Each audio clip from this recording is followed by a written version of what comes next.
Hey everyone, welcome back to Discovering NL with Kevin. I'm Kevin.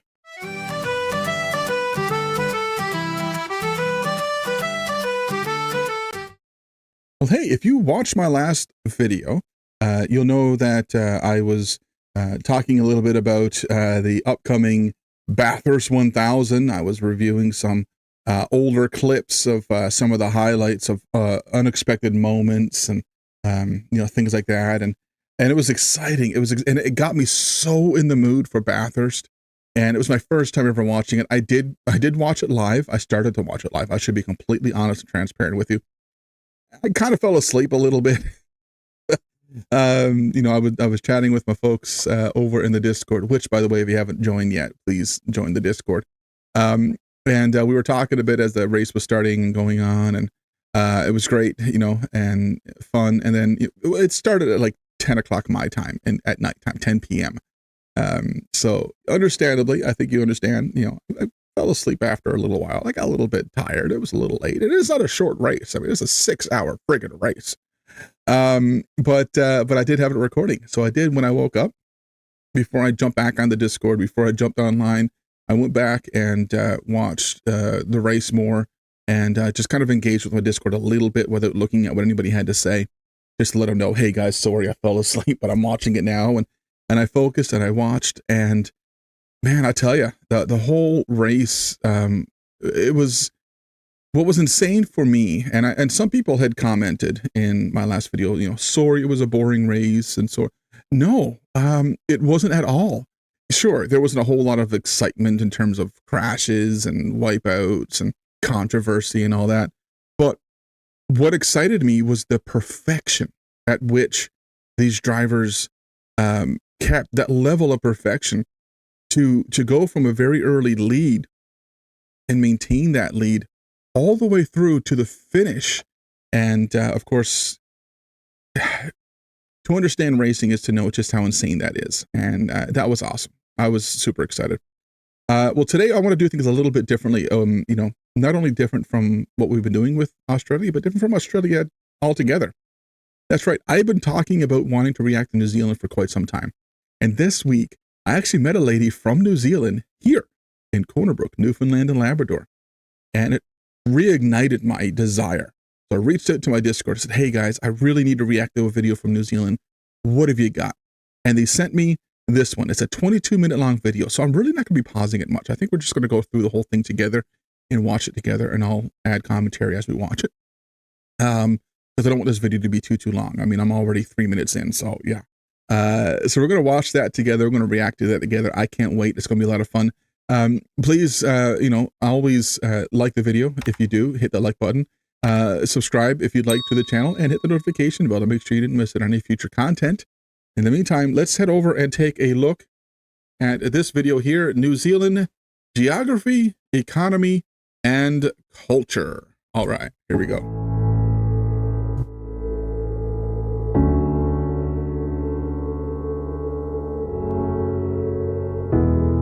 It's beautiful. I mean, the mist over the rolling hills, that's, oh, look at this.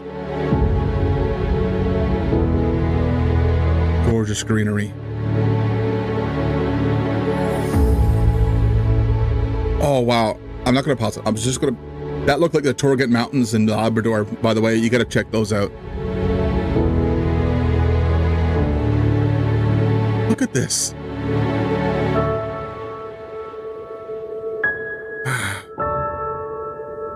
Oh, no, that is gorgeous. I mean, we've got Niagara Falls, and that's cool, but that's beautiful. At the southwestern edge of the world's greatest ocean sit two large islands. Filled with stunning natural beauty, these lands are vast of significant size to be settled by humans anywhere. Today, these two islands are a fusion of two peoples from very different worlds, which together form... That's the Haka, right? I think I remember the All Blacks, the rugby team. I've seen this before. So cool. And rugby, the Haka and the outdoors. Yeah, Haka. This is a land of otherworldly television. Oh, right. This is that was filmed in New Zealand. Developed nations. Look at there, Torgat New Mountains. Zealand. Absolutely stunning.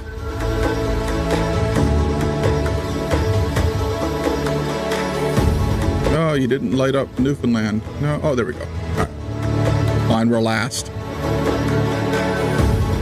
There you are. Yeah, it is 2 islands, isn't it?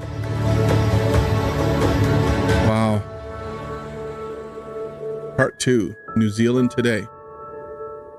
Is this a sequel? New Zealand is the most remote developed nation in the world, sitting on the southwestern edge of the Pacific Ocean. Consisting of 2 large islands and 700 smaller ones, New Zealand is famed for its wild, natural scenic beauty. Absolutely. First discovered and colonized by Polynesians in the 13th century, who later became the Maori, it was later settled by the British from the early 19th century, and today these cultures are fused to create the unique New Zealand of today. Wow. In part 1 of this 2-part presentation, I looked at New Zealand's history up to the present. Future video. In this episode, I will look at its physical and human geography, its national organisation and state structure and symbols, and lastly, its economy and culture. If you like these country summary videos, then please be sure to hit that subscribe button so you don't miss future episodes. Do that too. I'll have a link to this video in the name of the description. country dates back to its first European discovery by Dutch explorers in the 17th century, who named it after the province of Zeeland in the Netherlands, originally in the Latin form of Nova Zelandia, later anglicised to New Zealand.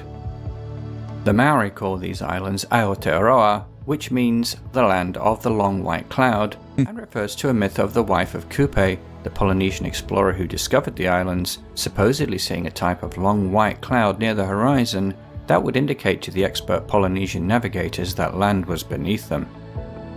Aotearoa, by extension, refers to the whole country, being short for Aotearoa me Te Waipunamu, North and South Island. Te Waipunamu is the official name of the South Island in the Maori language and means the green stone waters, while the official Maori name for the North Island is Te Ika au Maui, the giant fish of the mythical hero Maui. Current polling on the issue of the country's name is to stick with the status quo, with just over half of respondents in a recent survey saying they prefer New Zealand only. But the block of respondents who wanted Aotearoa somewhere in the name, be it solely or a combination of Aotearoa New Zealand, was sizable. Yeah. With the current trend of former colonial territories reverting to native names throughout the world, it seems likely that at some point in the future, Aotearoa will be weaved into the name of this country. I mean, why not? Right? You guys are New Zealand coexisting. sits on the southwestern edge of the Pacific Ocean. Being just west of the international dateline, it has a time zone of plus 12 hours UTC in a southerly latitude range of 34 to 47 degrees south, and so is quite literally on the opposite side of the world to the European mother country of Great Britain at plus 0 UTC and approximately 52 degrees north. Literally. It is among the first of nations to celebrate the bringing in of the new year. There are two main Y2K, remember islands, that? which appear on maps as North and South Island, but which are referred to by locals using the definite article, that is, the North Island and the South Island. These are separated by the Cook Strait, just 22 kilometers at its narrowest James point. Cook? That guy? There are 700 smaller islands, the largest being Stewart Island off the south coast of South Island. New Zealand also has a free association with the Cook Islands and Niue. These territories maintain their own internal affairs, but New Zealand is responsible for the defence and foreign affairs. With a total land area of 270,000 square kilometres, it is slightly smaller than the British Isles. South Island is the larger of the two, with North Island a third smaller. The road journey of just over 1,000 kilometres from the northern to southern tip of North Island. So there's no causeway or bridge? 13 hours. They take a ferry? Equivalent journey on South Island is about 10% shorter. The topography of New Zealand is determined by its location on the boundary of the Australian and Pacific tectonic plates. South Island is more mountainous than North Island, with the Southern Alps rising up to 3,700 metres at their highest point at I'm not joking. Cook. Torgant Mountains in Labrador. We find arguably the most stunning landscapes as these mountains descend into the Tasman Sea in the west in the form of deep fjords carved out from glaciers during the last ice age. Same thing with Torgant Mountains. Most of the country's volcanoes are found in the central part of North We don't have Island, volcanoes. around Lake Taupo. This awesome. large lake is actually the cratered remains of the world's last supervolcano eruption, occurring about 27,000 years ago, Wow. in which over 1,000 square kilometers of material was ejected. Much more recently, in December of 2019, in the Bay of Plenty to the north of Taupo, a small eruption of White Island tragically killed 22 tourists who were visiting at that time. Earthquakes are also a part of living on this plate boundary. No way. The most recent devastating reminder of this was in February of 2011, when a magnitude 6.2 earthquake occurred underneath the country's second largest city, Christchurch. 185 people lost their lives and thousands were injured. Oh my goodness. Over Wow. 10,000 homes needed to be demolished, due mainly to the collapse of foundations in the liquefaction of the soil in the coastal flats upon which the city was built. This I had was no the idea. worst of a series of quakes to batter the region in 2010 and 2011. But this is why we're watching this. Rebuilding is So I can estimated learn. to have been around 40 billion New Zealand dollars, making it the costliest natural disaster in the country's history. New Zealand has an especially mild temperate climate, being dominated by the Köppen oceanic climate of cool winters and warm summers. In general, this oceanic climate has more mild winters than the Auckland's classic oceanic like the main climate part of the Northwest North Europe. Island? North Island, being closer to the equator, has a particularly mild climate, but the presence look of at the that. surrounding cool oceans and the almost ever-present westerly winds prevent summers from becoming hot and truly subtropical. On South Island, these westerlies dump their moist air upon the steep slopes of the Southern Alps, leading to very high rainfall figures that produce one of the few temperate rainforests found in the world. Wow. In contrast, the eastern parts of South Island border on semi-arid conditions, since so little rain is left once these westerlies have passed over the mountains. Here in this drier region, Crazy. we find in the natural biome a form of grassland instead of forest. Such a small country and On yet such North Island, huge the patterns of extremes. rainfall are less extreme, and the natural biomes here are a mix of forests and grasslands. In general, the day-to-day weather in New Zealand is notoriously changeable, with dramatic shifts in weather sometimes as much as 4 times in one day. This is due to the country being surrounded on all sides by ocean waters that regularly brew up storms that descend upon the land. Wow. Deforestation began with the arrival of the Maoris 7 centuries ago, with about half of the island's forests lost prior to the arrival of the British. Most of the remaining forests since then have been replaced by farmland, from which agriculture dominated the economy for over a century until 50 years ago. An exception to this land use is the rugged west coast of South Island and its temperate rainforest, which, due to its very high rainfall as well as steep topography, Freaking beautiful, man. has Look at remained that. unsuitable for cultivation. Holy cow. With New Zealand so isolated from other landmasses for so many millions of years, animal species have evolved into very different forms compared to the rest of the world. Kind of like Australia, right? Remarkably, no land mammal species existed in New Zealand prior to the arrival of humans, and so, lacking such predators, birds were free to develop into giant Holy forms, crap. with one of the now extinct moa bird species being the tallest bird to have existed, reaching up to 3.6 meters in height. This lack of mammalian predators prior to the arrival of humans saw New Zealand having perhaps the greatest biodiversity of ground nesting birds in the world. But the introduction of rats, stoats, and feral cats, particularly by the Europeans, Especially had a cats. devastating impact upon this bird population. Cats will do that. Ground-based nests were easy pickings for egg and chick hunters. The most famous family of such ground nesting birds, however, has survived. The kiwi is a distant relation to ostriches and emus and has become a national symbol, with the demonym kiwi being applied to people from New Zealand.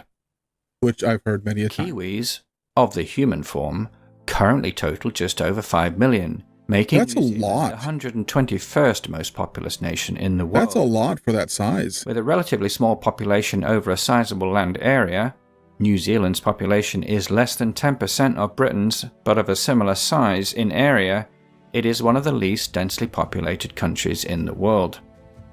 That's crazy About because 3/4 of the population live on North Island, with the I gotta pause it for area a second. of I didn't want to pause it much, but it looks like it's a lot.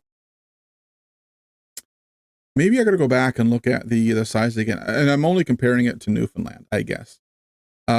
Size-wise compared to Newfoundland, that is a lot more densely populated than where I live. I can guarantee you that. But yeah, 5 million, that's more than I thought it was going. I'm not going to lie. I'm surprised with that. And North Island being the most populous, I guess because it's a little closer to the equator, it's probably a bit nicer and prettier to live in and stuff like that. And less of the impact of weather, I guess, that we just saw compared to the two sides. But also, so Auckland's in the north and Christchurch is in the South Island. And Christchurch is where the earthquake was. I think it's in 2011. So maybe that's why Auckland or North Island is more popular. I guess maybe these things happen more frequently in the South Island. Tell me in the comments, has Auckland experienced earthquakes like that as well? Auckland accounting for a third of all people in the country at around 1.7 million. The next largest city is Christchurch on South Island at about 500,000 in the metro area, with the capital city, Wellington, third at around 400,000. About 70% of Kiwis are of European origin and 16% Maori. In recent decades, significant immigration from China and India has contributed to about 12% of the population being considered Asian. People from Pacific Islands other than New Zealand account for about 8% of the population. The language spoken throughout the country is English, due to the country once being a colony of the British Empire. The language is spoken with a Kiwi accent, similar to Australian, and while the difference is easily distinguishable between Aussies and Kiwis themselves, as a Pommy outsider, I find it hard to split the two. Me too. I don't. It is the second language of the country and is part of the Polynesian family of languages, with Hawaiian, Tongan, and Samoan being notable others. Polynesian is in turn a part of the Austronesian supergroup of languages that also includes Indonesian, Malay, and the various Filipino languages. New Zealand is one of the most secular countries in the world, with almost half of 2018 census respondents saying they had no religion. About 37% identified as Christian. For administrative purposes, the country is divided into 11 regional councils that deal with regional environmental and resource issues, and 67 territorial authorities that deal with the traditional local authority matters such as roads, water, and planning. Interesting. As New Zealand is a part of the British Commonwealth, the head of state is the king residing in Britain, but this, like in all Commonwealth countries, is a ceremonial role. King, so this must have been made recently. Invested in Parliament, which in New Zealand's case is the House of Representatives, which sits in the capital of Wellington. Members of Parliament are elected by a system of proportional representation for 3-year terms, among the shortest in the world. Executive power is granted to a cabinet of ministers chosen by a prime minister, who is the leader of the political party with the most seats in Parliament. The two parties that have dominated New Zealand politics for almost a century are the centre-right National Party and their centre-left rivals, the Labour Party. In the Cato just like in Australia, it looks Freedom like Index, which takes into account the health crisis of 2020, New Zealand scores extremely high, ranked overall number 2 in the world, due to its combination of economic and personal freedom. Only the size of government acts as a blot on this picture. Tell that to the Americans. The flag of New Zealand is based upon the old British Navy blue ensign, as is common with many other Commonwealth countries.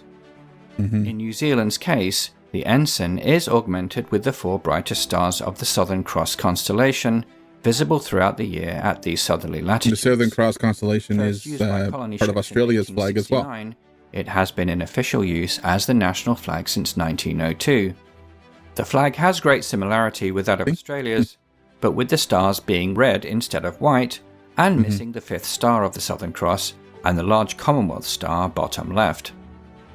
The coat of arms is filled with meaning relating to the country's history and makeup. You can see that. Wow. The two supporters of the central shield are a European woman and a Maori chieftain to symbolize the dual primary ethnicities of the country. So the coat of arms for Newfoundland is actually Tupiatuk, which is to indicate that the an extinct indigenous tribe from Newfoundland. Split into three the original inhabitants, the North and South Islands and the Cook Strait between. The Southern Cross, a wheat sheaf, a fleece and crossed hammers represent the southern aspect of the islands, its agricultural and mining activity respectively, while the three ancient galleys in the middle represent the sea trade that has so dominated the country past and present. Lastly, the name of the country is presented on a scroll supported by fronds of the ferns. And if they change the name to add the indigenous natural part, habitat. If they'll change that too. With a GDP of $252 billion US, New Zealand's economy is the 52nd largest in the world in nominal terms. Where once this economy was dominated by agriculture, following a restructuring in the 1970s and 80s, services now form over 2/3 of wealth creation in the country. New Zealand, nonetheless, is still a net exporter, with agriculture dominating in the form of milk, meat and butter, but the agriculture and extraction industries account for less than 10% of the country's GDP overall. Wow. Manufacturing accounts for around 12%. Since a certain trilogy of films were released 2 decades ago, I wonder what trilogy. Tourism has boomed, despite the country's remoteness, and is now the leading source of foreign currency in the country and a significant part of the service economy. Thank you, Lord of the Rings. Services are another key service industry. The local currency is the New Zealand dollar, Polymer, which at the time of this video was like Australia, $1.61 and Canada. to the US dollar. The culture of New Zealand is dominated by the association with the majority of its population's ancestors of the British Isles. In sport, this is most clearly observed. That's a sport I got to learn about. I'll be reacting to cricket real soon. Notable continuations of the pursuits of the British. Real soon. I got to learn this. But it is in rugby, another British import. That's Union. Kiwis went on to better their forefathers. That's played there, if I'm not mistaken. All Blacks team are considered to be the greatest and most feared national team in the sport. A part of the most feared aspect comes from the team performing a haka just before kickoff in each game. So freaking passionate. I love it. Maori dance performed in a number of different forms depending upon purpose. In addition to the chanting, I've never seen it done like this. I've only ever seen it done with New Zealand, and I've seen it done. Expressions made by the performers. I'm gonna pause for one more second. I can't remember if it was college, maybe, when one of their friends, teammates had died. I can't remember what the cause was, but I've seen a video like that as well. It was a video short about the haka, and I've seen the All Blacks do it. I've never seen it done by the indigenous tribes like this. I'm going to have to watch a video like that too. Gotta see that. Those hackers performed before going into battle, or indeed a game of rugby, intended to put fear into the enemy or opposition. In my view, however, the largest contribution to global culture from New Zealand has been the recent growth of the genre. Wait a second. Contribution to global culture. He was in Xena? I used to love Xena Warrior Princess. No idea. I mean, then again, he was not much of, I can't say nobody. I didn't know him back then. I didn't know who he was until I saw him in, actually the first time I remember seeing him was in Chronicles of Riddick. Yeah, I don't know. New Zealand has been the recent growth of the genre TV and movie industry. Many popular TV shows, especially in speculative fiction, have been filmed here with local talent. What a good movie, Spartacus. Actors and actresses that have gone on to international Shannara Chronicles. I didn't see that one. Well as world I've even heard of that one. Wow. Production. Okay. The greatest of these projects is, of course, Peter Lord Jackson's of the Rings. adaptation of J.R.R. Tolkien's Lord of the Rings classic fantasy trilogy. Filmed almost entirely within New Zealand, the stunning scenery of the land itself brought to life on screen Tolkien's vision of Middle-earth. I don't want to hear that the books are better than the movie. No other land because I'm going to disagree with you. And what about famous and notable Kiwis? Well, to conclude this presentation, I present to you my own personal list. Okay, let's see if I can recognize any. Kingly Kiwis.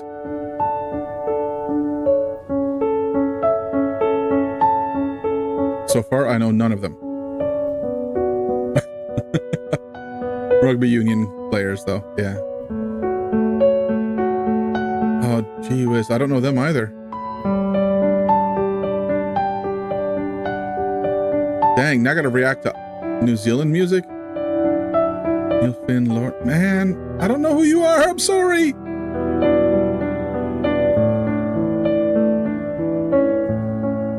Well, of course, I know. So I know all three of these guys.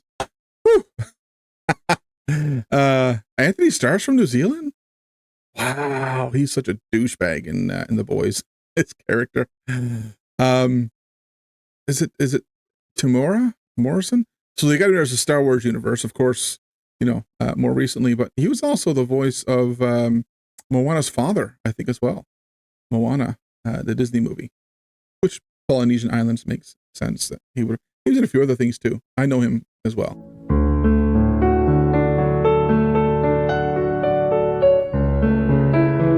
I know. Okay, so Anna Paquin. I think I know who that is. Taika Waititi. I mean, everybody knows who that is. I think at this point now, if you're a Marvel movie watcher, you know who that is. He's done such awesome things in the Marvel universe. And my favorite is it Gorgu, or I remember his name? That rock creature. I love him in that, and a couple other movies I've seen him do. He's really, really cool. I like him. Strange, unique character too, I think. And Lucy Lawless, yes, Carl Urban, that was his name, yeah. And yes, of course, he is also in The Boys as well. And yeah, he was in the Star Trek movie. Scotty, I think he played. But Lucy Lawless, I mean, I had the hugest crush on her. So, I mean, she's gorgeous. I still kind of have a bit of a crush. Russell. Oh, yeah, Russell Crowe is from New Zealand, not Australia. Although he owns an Australian rugby league team. Yeah. Sir Sam Neill, of course, Jurassic Park. I mean, yeah. I didn't know he's from New Zealand, though. Never would have guessed. Okay, I don't know much about women's suffrage in England, so I don't know Kate Shepherd, but good on you, Miss Shepherd. Don't know who that is. Although she looks familiar, though. Just the same.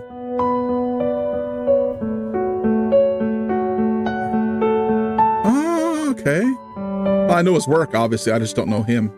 Would not have known him to see him. So Edmund Hillary, first to reach the summit of Mount Everest. Ah, yeah, you're from New Zealand. Ah.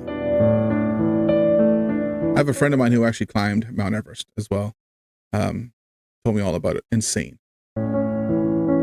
But of course, when Sir Edmund did that, it definitely would have been a lot different. Father, oh, sorry, I know Lord Rutherford. Okay, I know who that is. I'm a science nerd. That's New Zealand. I hope you enjoyed this presentation of its history, geography, economy, and culture. Please like and share this video if you enjoyed it or found it useful, and please let me know your thoughts in the comments, especially if you're from this country, and if I missed out anything that you feel is important. If you haven't already done so, then please click the subscribe button and the bell notification icon so you don't miss future episodes. You can also support future development of this channel by becoming a member. Just click the join button below the video. Thanks again for watching, and I'll see you in the next episode. Yeah, wow. I'm going to link this video. Obviously, a lot of work has gone into that, and it's part 2. So apparently there's another part that I have to react to as well. It's the history of New Zealand. That'll be coming up pretty soon, but I'll link this video in the description.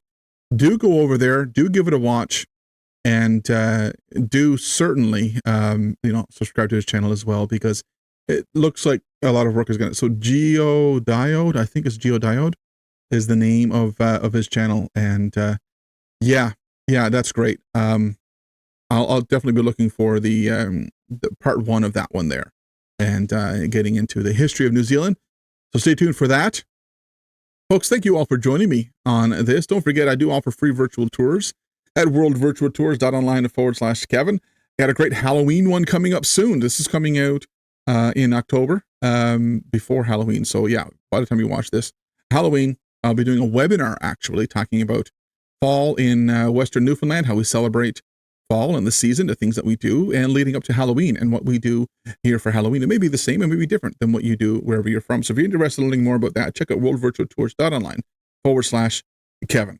Also, please don't forget, if you haven't already, like the video if you have.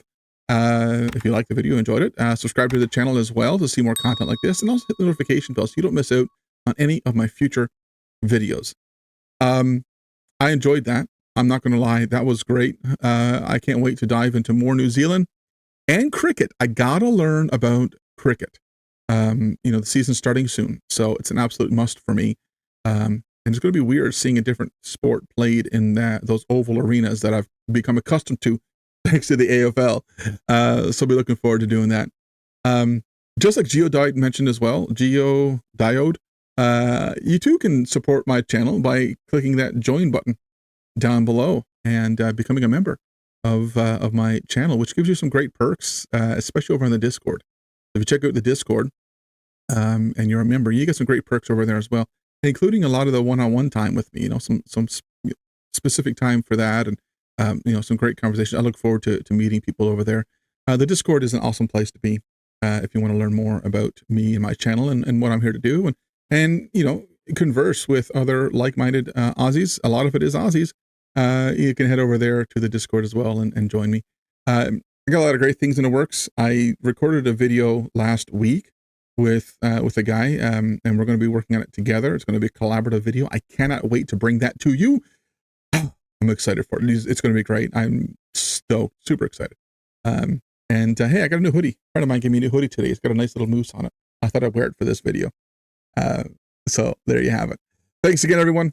And I look forward to seeing you on the next video and in the comments. Don't forget to leave them there for me. Until next time, folks, bye for now. Hey, you enjoyed that video? Well, if you did, check out this one down below. It was a lot of fun to make. I think you'll enjoy that one as well. And if you really enjoy the videos on my channel, be sure to hit that little icon over there. That allows you to subscribe to my channel. Don't forget to hit the notification bell so you don't miss any of my future videos. And hey, join us over on the Discord. It's a lot of fun over there as well.